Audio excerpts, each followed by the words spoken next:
How's it going, guys? My name is Zach with the Movie Castle, and today we're going to be taking a look at the Trick or Treat comics. That's right, Trick or Treat based on the movie by Mike Dougherty, and we have the comics collection here, the nice hardcover.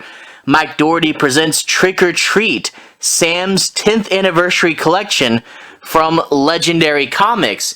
And what's inside here is two things, the movie adaptation and then a comic spin-off called Days of the Dead. So that's pretty cool right there. I'm a big fan of the original film, and I'm really glad to finally pick this thing up. Let's take a closer look at that cover. There's Lori there in her Red Riding Hood outfit, screaming face, and then we get Sam and the bus kids. There's the bus, and they're looking at it in the quarry. And then there's the girl dressed up as a witch with her jack-o'-lantern. I really do like this cover when you look at it up close and see all the little things. And it's got this nice, foggy, hazy effect. That being said, like when we put it all the way over here and we look at it from a distance, it does blend into this smooth color gradient. And, you know, from a distance, it's hard to say that this is like a Trick or Treat book because it's not just a big picture of Sam right there in the front there. So, you know, take for that what it is. It's cool to look at. I really do like it. But, you know, I kind of wish it was more eye-catching and, you know, trick or treat in your face, you know. But maybe that's just me. Like I said, it is nice. Look at the spine. Ooh, hit you guys a little bit. Take a look at the spine, and we do have Sam's face on the side there. And we see the name of this book, Sam's Trick or Treat 10th Anniversary Collection, by Mike Dougherty and various, yeah, lots of various in this, from Legendary Comics. And the back has a little bit of a summary about everything you need to know, but I'll be going through that. And also, $29.99 as the recommended price for this. Overall, $30 not bad for a hardcover, but considering it's essentially two books in here, that's like $15 a piece as a hardcover. It's a decent price. We open it up. I really do love the end papers. The end papers are Sam sitting there in black and white with his jack-o'-lantern. Really nice and creepy. And, you know, there's lots of good presentation in this book. You know, you open it up, you get Legendary Comics with the beginning of the smile, and then the title page with the other side of it. And then here's the main credits, and you see one side is the movie adaptation, and the other side is Days of the Dead. So let's bring that closer to the camera, and we see that the movie adaptation, based on the script by Mike Dougherty, but adapted by Mark Andrico, and each chapter has its own artist. And the Days of the Dead section, story by Mike Dougherty, Tom Casey, and Zach Shields. And we also get Mark Andrico under the Written By section. And we see these four new sections, Seed, Corn Maiden, Ickos, and Marsh. And they all have different artists as well. However, Fiona Staples is from part 4 of the movie adaptation. So 7 different artists there. That's a lot. Overall, though, brief summary before we get in. I really do like this book. It's a good movie adaptation in the first half. You know, there are a few little bits that they change and cut out, but it's overall a pretty good adaptation, and I really like it. Now, Days of the Dead really does feel spin-off-y. You know, the first two are back-in-time stories, and it's all that, you know, history is terrible stuff. And the first two, you got a general idea of where they were going pretty early on. The second two, the third one is a film noir style supernatural mystery set in the 50s. That's weird and crazy. And then the third one is an all-out monster mash, wacky Halloween night shenanigans.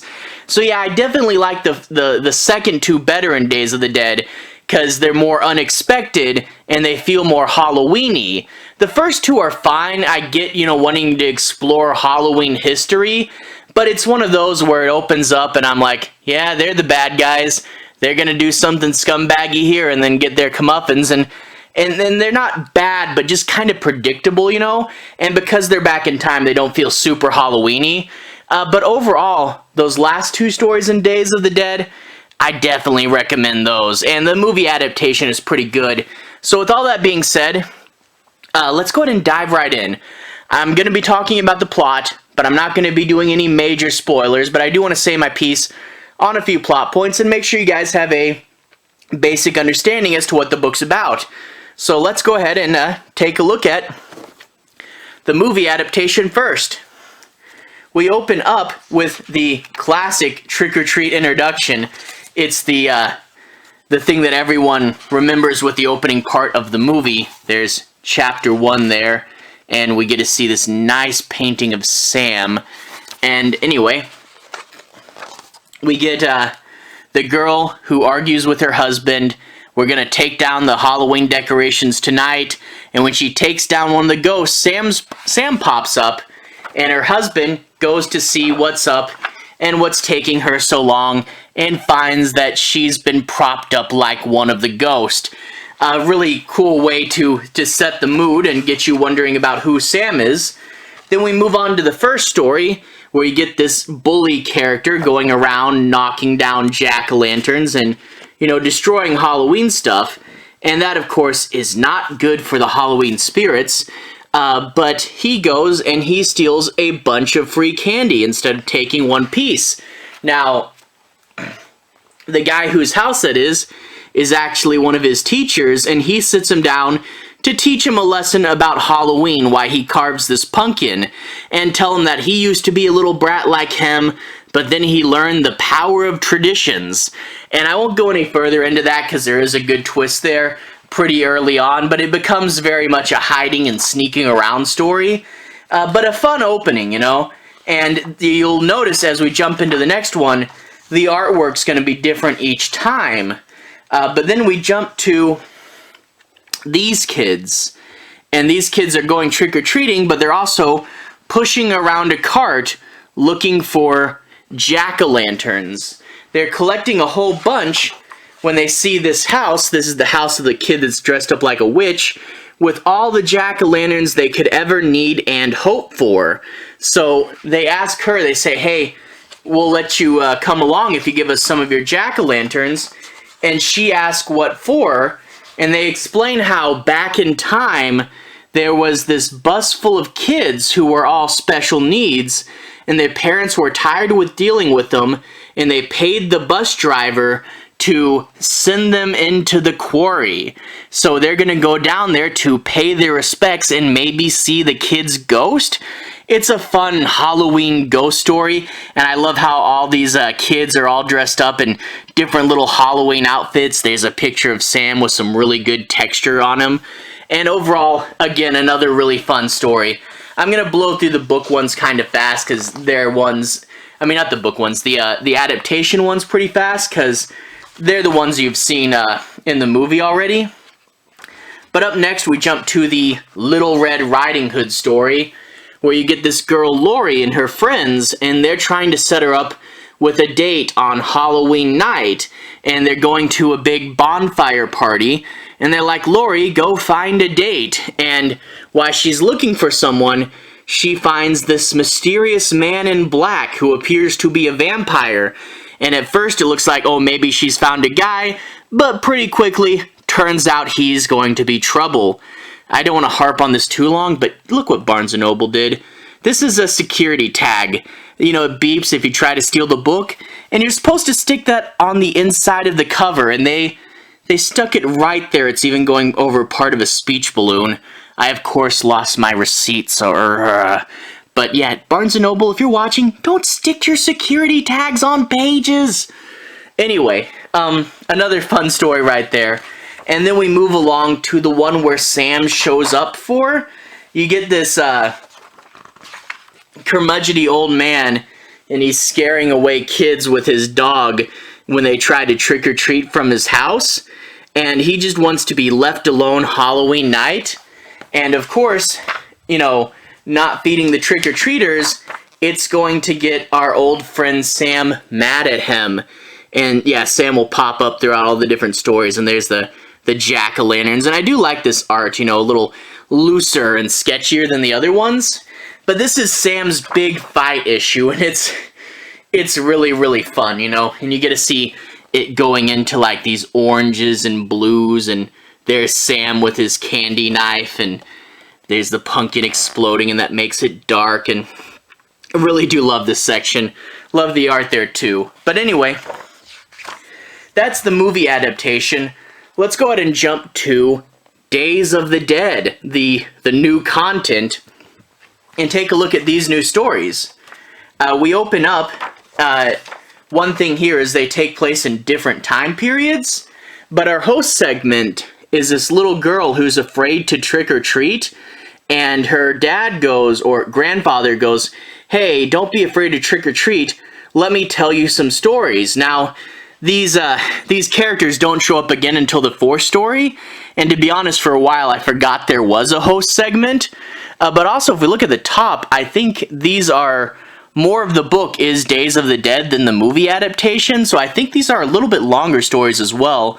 But the first story he told is called Seed, and it takes place in Ireland way back in time, 1640. And there's this woman who is accused of being a witch, and they're torturing her, trying to get a confession out of her, when this one guy, who's a nice guy, but has been led to believe that they're witches his whole life, says, "Hey, let's not torture them," and starts to develop a friendship with this young redheaded lady who's accused of being a witch. Now, they develop a friendship, and she tries to convince him that they don't really kill people, they don't really cause the plagues, but he's gonna have to, you know, go through a lot of his programming. But the title of the story, this pumpkin seed, is like a little bit their last remaining vestibule of magic there, and she wants to try to get that to the new world. And overall, you kind of know where this is going. They're gonna fall in love, and she's gonna be tortured, and you know, he's gonna have to realize that he's on the wrong side. It does take a darker twist towards the end than I thought they might, which does make it a little bit more interesting. But overall, you kind of know where this story is going.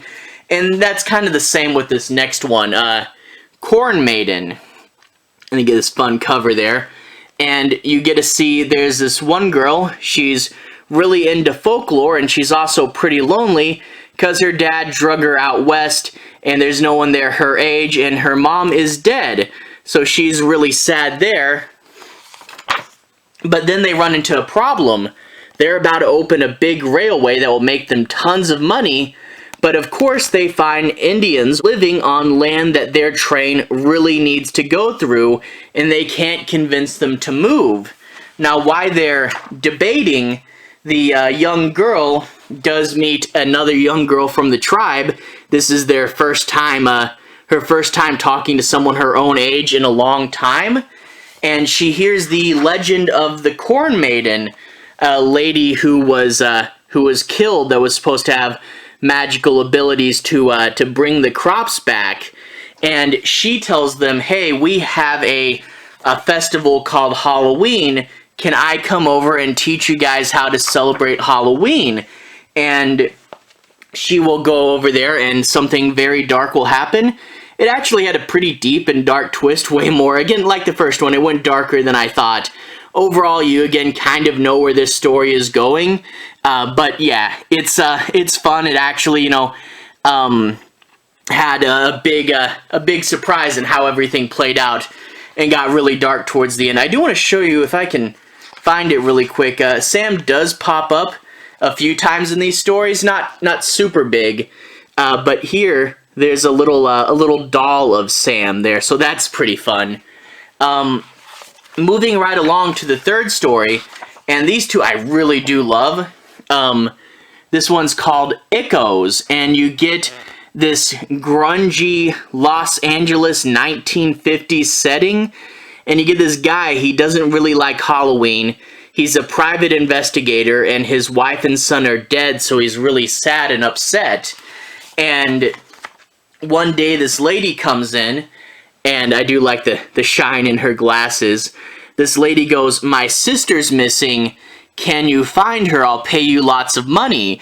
and we get to find out, you know, they're a little worried she's been killed by this serial killer, the Devil of Echoes Park, I believe it was. And you also get to find out she's been hanging around with a studio head, so you get a little bit of, like, you know, what the studio heads might secretly be up to on Halloween night. And I really do love this story, you know, the grungy artwork and the crazy things, you know, the storytelling also, it kind of jumps around, you know, as you find out this guy's backstory and more about him. It kind of plays out a little Jacob's Ladder-esque, and you, of course, do get a nice and creepy cult shot there, you know, so there is lots of cool and fun stuff in the story. There's one of the, there's a bunch of these Sam pumpkins scattered throughout the book, and there's one of them right there. So, yeah, a pretty fun and crazy and over-the-top story. I really do like this. You know, a Halloween mystery with a supernatural element, a little bit of Jacob's Ladder thrown in there. Overall, really, really fun, and I really do love this story. And yeah, the art being all sketchy is pretty cool as well. But then we move on to the last one, which is pretty good. Monster Mash. And yeah, it's a legitimate Monster Mash, and there's another one of those Sam pumpkins that pop up all throughout Days of the Dead, and it looks like, yeah, the host segment's been carving that, and she's like, these stories are really scary. How are these supposed to make me feel better?